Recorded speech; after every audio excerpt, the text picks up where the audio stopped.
Ever been told that you look too normal to be sick, or that you're too young to have a health condition? Hello, everyone, and welcome to the work of workplace disclosure, invisible chronic conditions and opportunities for design. This study was conducted by me, Kausalya Ganesh, and Dr. Amanda Lazar at the University of Maryland. Invisible chronic conditions are health issues characterized by joint and muscle pain, fatigue, and other chronic invisible symptoms. Due to the nature of these symptoms, people find it difficult to communicate their pain and flare-ups to others. In this study, we focused on understanding two such conditions, migraine and fibromyalgia. Why migraine and fibromyalgia? These two are interesting to study together as they represent two ends of a medical spectrum. Migraine is considered a neurological condition that affects over 39 million people in the United States and nearly a billion people worldwide. But despite being a clinical syndrome since the 1970s, fibromyalgia is viewed as a mysterious label, and people tend to have their symptoms invalidated, even by some medical professionals.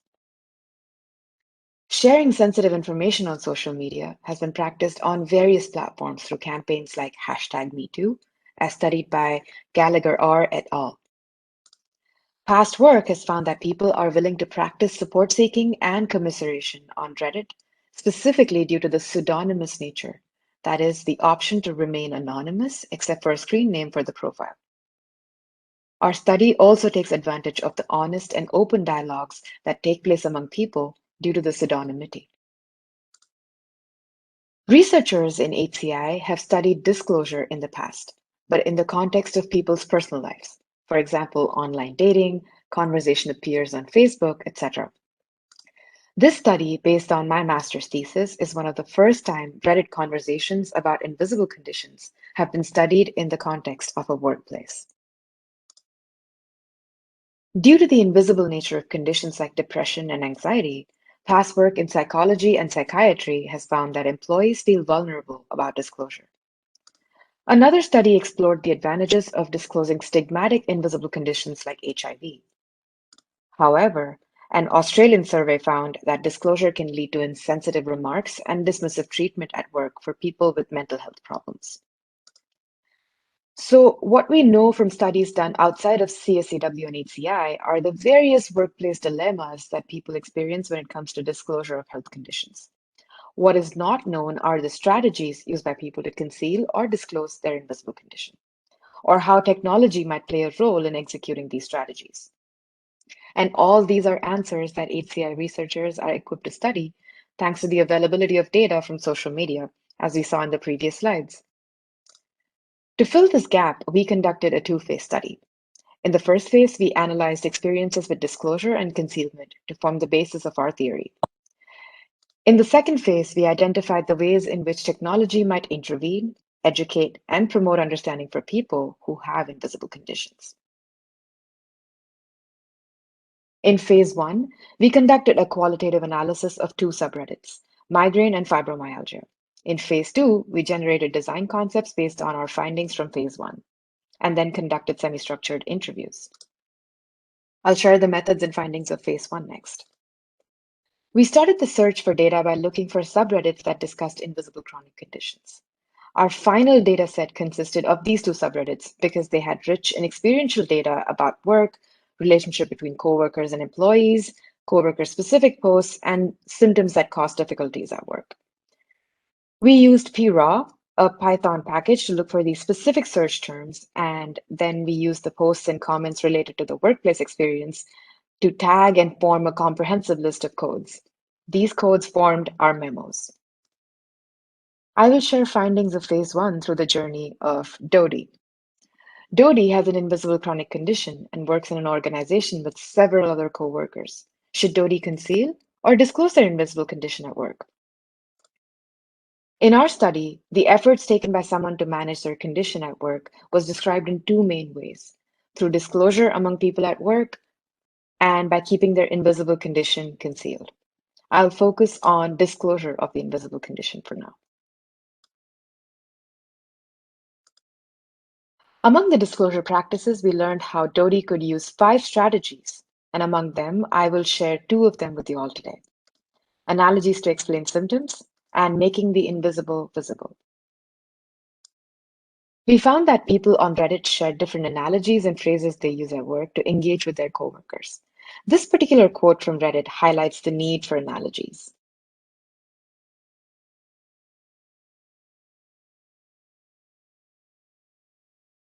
Say Dodie was interested in this strategy.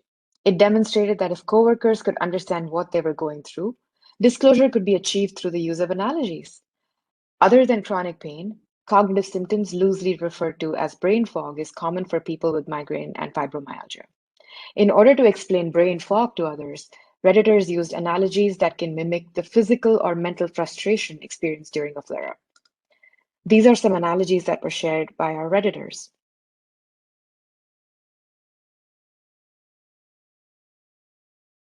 Even with techniques like analogies to describe the symptoms, disclosure is not simple.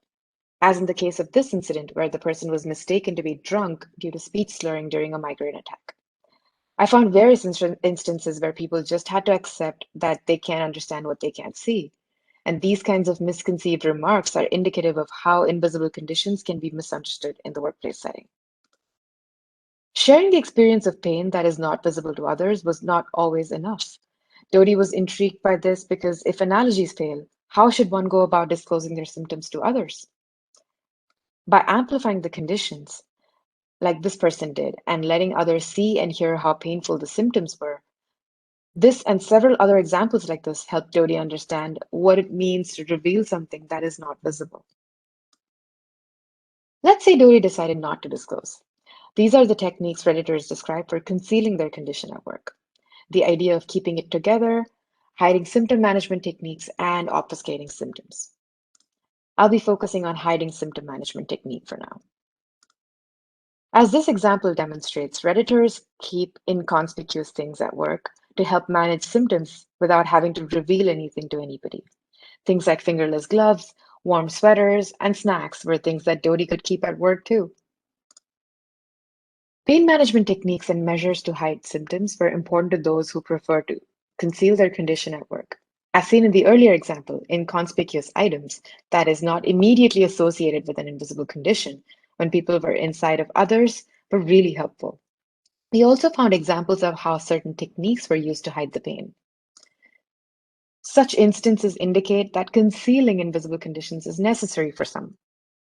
So who is Dodie? Dodie is the dilemma of disclosure. Keeping all these strategies in mind, we decided to create design concepts in phase 2. These design concepts allow avenues for effective disclosure or concealment of invisible conditions at work. In this phase, we went through multiple iterations of design concepts that are based on the strategies that I shared with you all earlier. An important factor to keep in mind as we started the second phase of the study was that disclosure is not simple one-time conversation, nor is concealment an easy route without adequate access to manage chronic pain privately. We created 5 technological design concepts based on the themes and findings of phase 1. Today, I'm going to share 2 of those with you. Introducing the concept of filter phase yielded new nuances regarding motivations for disclosure and a refined understanding of how the importance of context for technology is for this setting. Filter phase is a concept that uses augmented reality technology to create filters that makes people's flare-ups visible through bloodshot eyes or bags under the eyes. This concept was motivated by the theme of making the invisible visible in phase 1. The protagonist in the storyboard is depicted as upset because they're being seen as lazy by their team. The quote about them being seen as lazy was from Reddit during phase 1. Some participants were interested in filter phase due to their specific experience at work with invalidation. P2, who was mocked at work by others when she tied her scarf around her head, put her face down during severe headaches, said that filter phase would make them see how severe her pain is. Another concept involving asking participants to imagine themselves trudging through mud as a way to demonstrate cognitive symptoms of brain fog was called VR Analogies. This image of people using virtual reality headsets and this video of someone wading through mud were used to generate reactions. The analogies used in phase 1 were the main inspiration for the design concepts of VR Analogies. This concept demonstrates the lack of a vocabulary for invisible symptoms like brain fog. Redditors used phrases like trudging through mud or wading through treacle to describe what a brain fog feels like. Every participant in phase 2 had an analogy they use at work to explain how they feel. P6 talked about a burning baseball growing behind his eye. When asked about how this VR idea would work in their workplace, the participants talked about how this could make it easier to educate others. P1 highlighted how it would reduce her exhaustion of explaining to many others what her fibromyalgia feels like. Our discussion considers approaches to designing for disclosure at work and the importance of investigating the workplace for health and disability researchers. In this talk, we'll discuss two key considerations for designing for disclosure at work. In designing for disclosure, we argue it is key to carefully think through who is bearing the burden for attitudinal change and receiving accommodation in the workplace. Design concepts such as filter face puts the work on the individual with the chronic condition.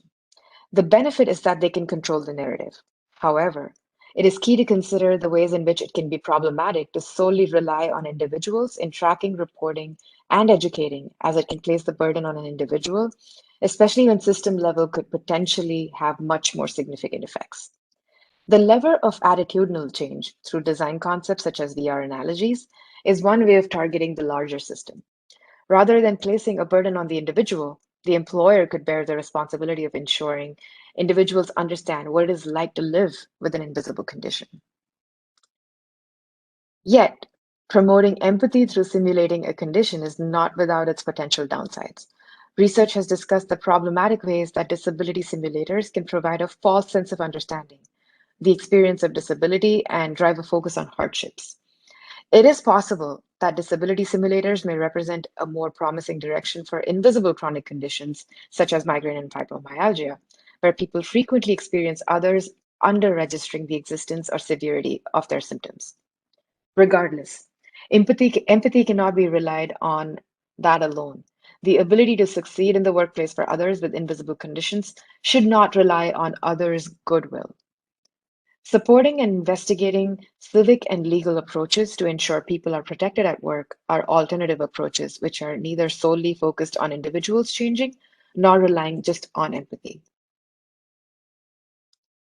So to put everything back together, in phase 1, the overarching theme of how negotiating disclosure is complicated for people with migraine and fibromyalgia was presented. As stated earlier, disclosure is not a simple one-time conversation, nor is concealment an easy route without adequate access to managing chronic pain privately. In phase 2, we generated concepts to share with people who have migraine or fibromyalgia. Using storyboards and visual concepts, people shared the relevance of such technologies and the circumstances under which designs could fail in their work life.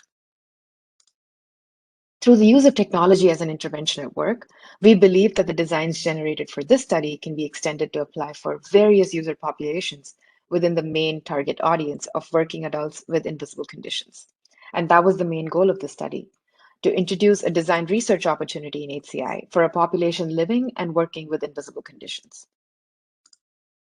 Thank you for listening. We look forward to seeing how this work can extend beyond the design concepts that we generated.